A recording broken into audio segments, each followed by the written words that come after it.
নতুন একটি রেসিপি নিয়ে এখানে দেখতে পাচ্ছেন একটি পাত্রে রয়েছে পটলকে এরকমই কিছুটা ছাল রেখে রেখে কেটে ভালো করে জল দিয়ে ধুয়ে নিয়েছি।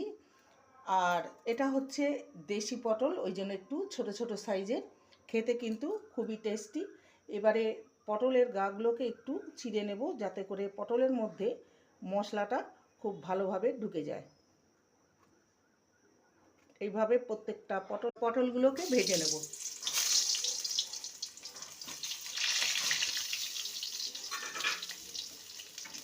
পটলের মধ্যে দিয়ে দেবো সামান্য লবণ।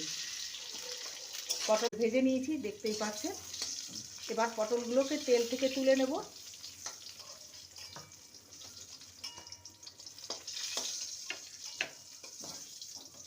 ওই তেলেই রান্নাটা করে নেব।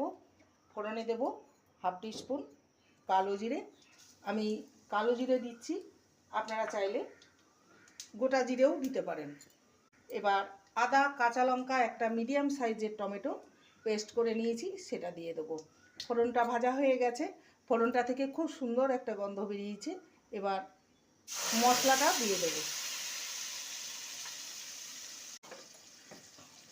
দিয়ে দেবো স্বাদ অনুযায়ী লবণ,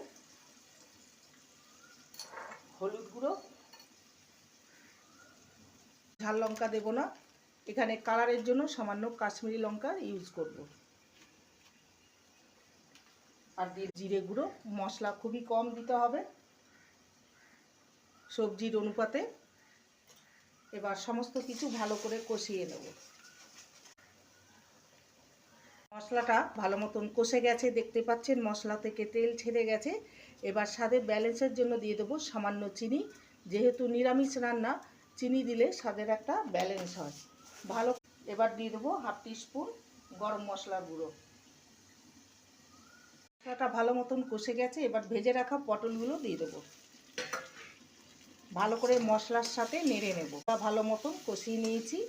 এবার এখানে গরুর দুধ নিয়েছি, দুধটাকে আগের থেকে ফুটিয়ে ঠান্ডা করে নিয়েছি।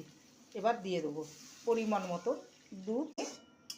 লো টু মিডিয়ামে রেখে পটলগুলোকে কুক করে নেব, দিয়ে হতে দেব। ঢাকনাটা খুলে দেখে নেব, এটা একদম রেডি হয়ে গেছে। এরকমই গা মাখা মাখা হবে। পটলের সম্পূর্ণ নিরামিষ একটি পদ, যেটা দুপুরবেলায় গরম ভাতের সাথে খেতে দুর্দান্ত লাগবে। একবার এইভাবে বানিয়ে দেখতে পারেন।